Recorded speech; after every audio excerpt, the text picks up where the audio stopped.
উইকিলিক্সের ফাঁস করা নথিগুলো বাংলাদেশের রাজনীতি নিয়ে এমন এক জানালা খুলে দেয় যার ভেতরের চিত্রটা একেবারেই স্বস্তিকর নয়।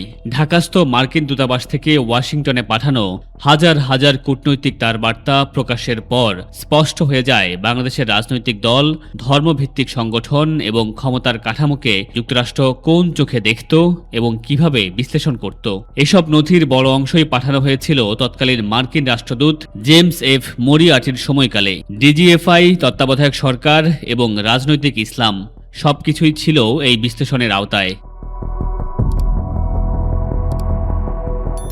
এই ফাঁস হওয়া নথিগুলোর মধ্যে সবচেয়ে বেশি আলোচনার জন্ম দেয় জামায়াতে ইসলামী বাংলাদেশকে নিয়ে মার্কিন দূতাবাসের একটি মূল্যায়ন। 2010 সালের 3 জানুয়ারি ঢাকাস্থ মার্কিন দূতাবাসের চার্জ দ্য অ্যাফেয়ার্স নিকোলাস ভিন ওয়াশিংটনে পাঠান একটি তার বার্তা, যার শিরোনাম ছিল Jamaat Islami the tortoise not the hare, অর্থাৎ জামায়াত ইসলামী খরগোশ নয়, কচ্ছপ। এই একটি উপমার মধ্যেই আসলে পুরো বিশ্লেষণটা ধরা পড়ে। মার্কিন দূতাবাসের মতে জামায়াত ইসলামী তাৎক্ষণিক রাজনৈতিক সাফল্যের পেছনে ছোটে না। তারা খুব ধীরে এগোয়, কিন্তু খুব নির্দিষ্ট এবং দীর্ঘমেয়াদী লক্ষ্য সামনে রেখে। 2008 সালের জাতীয় সংসদ নির্বাচনের বড় ধাক্কা খাওয়ার পরও দলটি তাদের মূল লক্ষ্য থেকে এক চুলো সরে আসেনি। মজলিসি শুরার আলোচনার ভিত্তিতে মার্কিন মূল্যায়ন ছিল আসন সংখ্যা বাড়ানো বা সরকার গঠন জামায়াতের স্বল্পমেয়াদী লক্ষ্য নয়, বরং দীর্ঘমেয়াদে বাংলাদেশকে একটি পূর্ণাঙ্গ ইসলামী রাষ্ট্রে রূপান্তর করাই তাদের কৌশলগত উদ্দেশ্য। নথিতে বলা হয়, এমনকি ছাত্র শিবিরের ভেতরের দ্বন্দ্ব, সংঘর্ষ এবং সহিংসতা চললেও কেন্দ্রীয় নেতৃত্ব এই দীর্ঘমেয়াদী পরিকল্পনা থেকে বিচ্যুত হয়নি। অর্থাৎ রাজনৈতিক বাস্তবতা বদলালেও আদর্শিক লক্ষ্য এক বিন্দুও বদলায়নি। মার্কিন নথিতে জামায়াতের শীর্ষ নেতাদের বক্তব্য উঠে আসে। তৎকালীন সহকারী সেক্রেটারি জেনারেল আব্দুর রাজ্জাক মার্কিন কর্মকর্তাদের স্পষ্ট করে জানান, সামনের কোনো নির্বাচনে সরকার গঠন বা আসন বাড়ানো তাদের লক্ষ্য নয়। তার ভাষায়, ইসলামী রাষ্ট্রই বাংলাদেশের সমস্যাগুলোর একমাত্র কার্যকর সমাধান।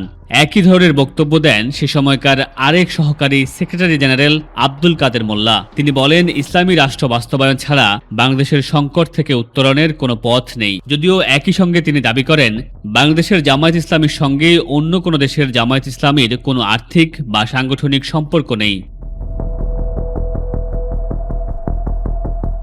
তবে এখানেই আসে মার্কিন কূটনৈতিক নিকোলাস ডিনের ভিন্ন পর্যবেক্ষণ। তার মতে, আব্দুল কাদের মোল্লার পাকিস্তানের জামায়াত ইসলামের সঙ্গে গভীর ধারণা রয়েছে এবং সেই দেশের নেতাদের সঙ্গে তার ব্যক্তিগত যোগাযোগও আছে। ডিন আরও উল্লেখ করেন, জামায়াতের সর্বোচ্চ নীতি নির্ধারণী ফোরাম মজলিসে শুরা তৃণমূল পর্যায়ের নেতাদের নির্দেশনা দেয় কিভাবে ধাপে ধাপে সাধারণ মানুষের মধ্যে দলীয় মতাদর্শ ছড়িয়ে দিতে হবে। ছাত্র শিবির নিয়েও মার্কিন দূতাবাসের ভাষা ছিল বেশ কঠোর। রাজনৈতিক কর্মকর্তাদের সঙ্গে বৈঠকে শিবির নেতারা নিজেদের উপর নির্যাতনের ছবি দেখিয়ে সহানুভূতি আদায়ের চেষ্টা করলেও অন্য ছাত্র সংগঠনের উপর চালানো সহিংসতা নিয়ে তারা নীরব থাকে।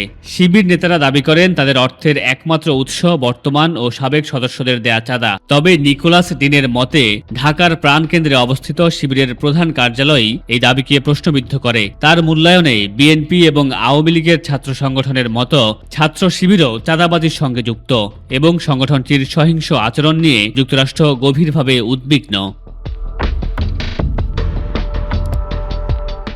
সব মিলিয়ে উইকিলিক্সের এসব ফাঁস হওয়া নথি দেখিয়ে দেয়, বাংলাদেশের রাজনীতিকে আন্তর্জাতিক শক্তিগুলো শুধু নির্বাচন বা ক্ষমতার পালাবদলের চোখ দিয়ে দেখেনি। তারা গভীরভাবে পর্যবেক্ষণ করেছে রাজনৈতিক দলগুলোর আদর্শিক লক্ষ্য, সাংগঠনিক কাঠামো এবং সহিংসতার প্রবণতা। আর সে কারণেই এক দশকের বেশি সময় পেরিয়ে গেলেও এই নথিগুলো আজও বাংলাদেশের রাজনৈতিক আলোচনায় নতুন প্রশ্ন আর বিতর্কের জন্ম দিয়ে চলছে।